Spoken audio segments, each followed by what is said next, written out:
after the fall of the Orokin, the grand clade families of the Ostrons were cast wide across the solar system, roaming and homeless in their great floating markets.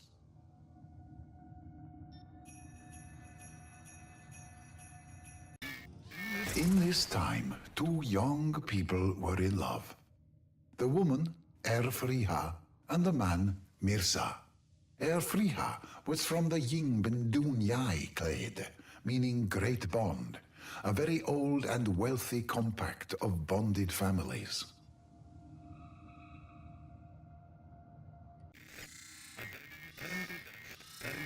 Mirza, however, had no clade, his family having been shattered by the Grineer many years before.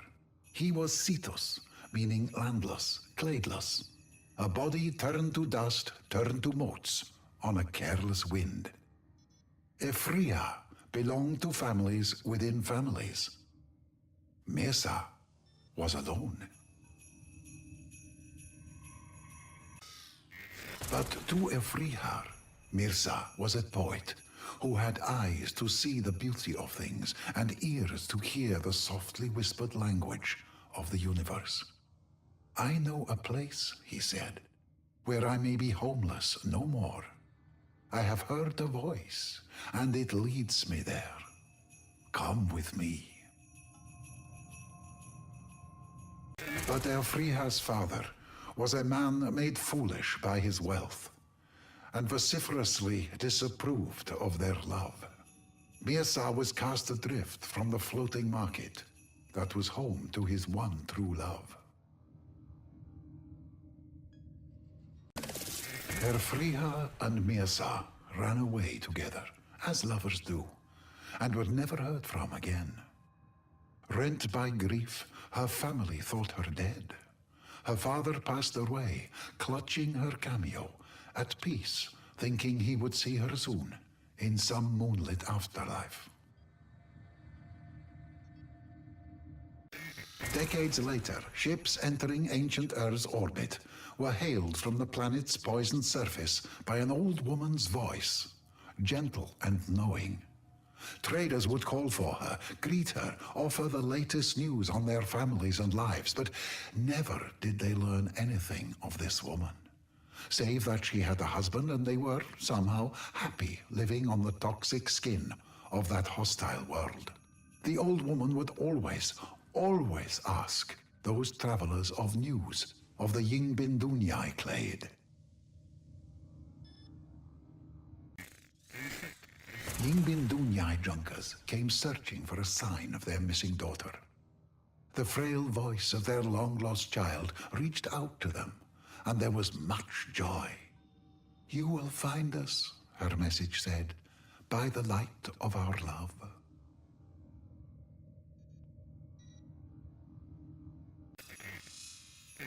Friha bade them make their home around a magnificent Orokin ruin, promising them that it would be a source of prosperity for generations to come.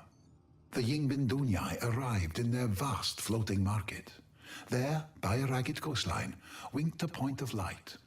Follow the brightness of the love between Mirza and I, said the message, and be safe from all harm.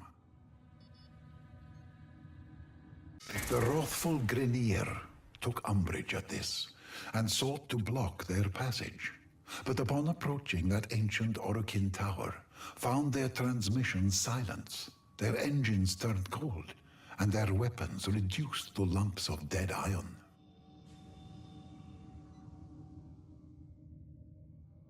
She was a being of the day, her husband a spirit of the night.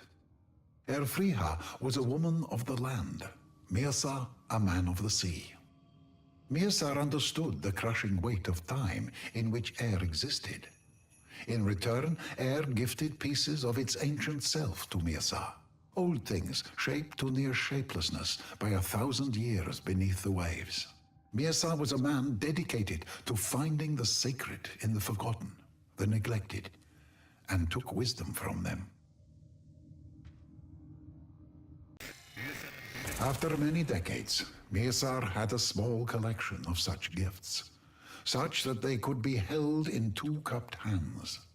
But in them he understood the lifespan of a world, and so he had struck an accord with the creatures of the sea. For her part, in her times alone, Elfriha came to know the birds and animals of the plains, and likewise struck an accord with them. Even the tortured eidolons, creatures of this world and the next, left them in peace, and made the lands around the tower safe for the Ostrons. At the center of this place was the tower, and within the tower was the Unum, the voice, the force, that had called Mirza and Elfriha there so many years ago for this exact purpose. But the Unum is a being for another time, and another story. The Ostrons named their village Carifomil, family and prosperity. Elfriha was overjoyed to see her clade again, but Mirza would not enter Carifomil, for he had no family save Elfriha. Elfriha was drawn to her clade, and Mirza felt no resentment. She would one day return to them. Mirza had known it would be so.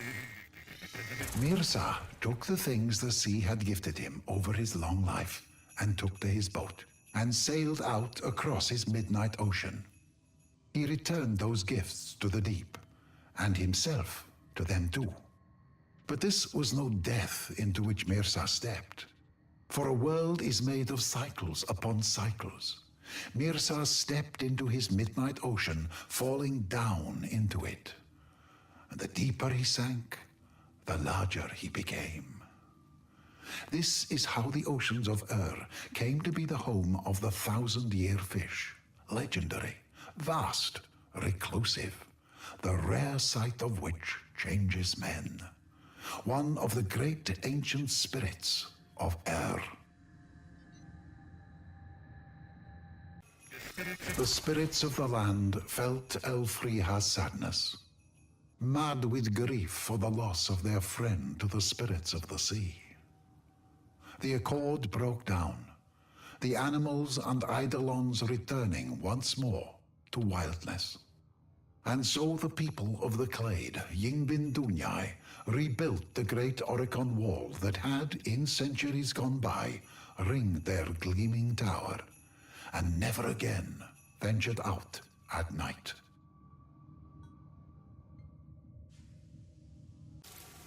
The villagers decided as one that their home would no longer be known as Carifamil, family and prosperity.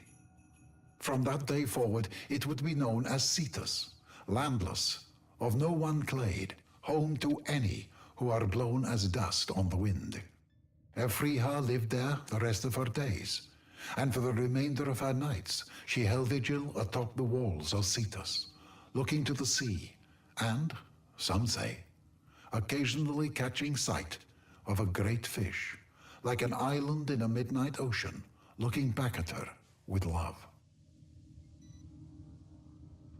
It is said that Mirza continued to watch over the deep, as he had always done, and Elfriha the land.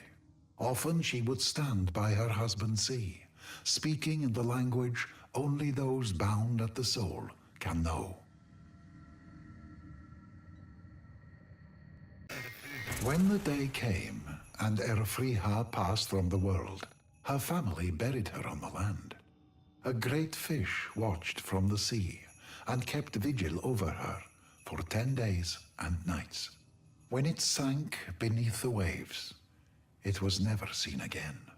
Some say Mirza, the 1,000-year fish, waits to this day for their story to be retold, relived, that he and Elfriha, his great love, may one day be reunited again. This is Onkko, Cetus archivist, with my translation of the tale of the wife of the earth and the husband of the sea.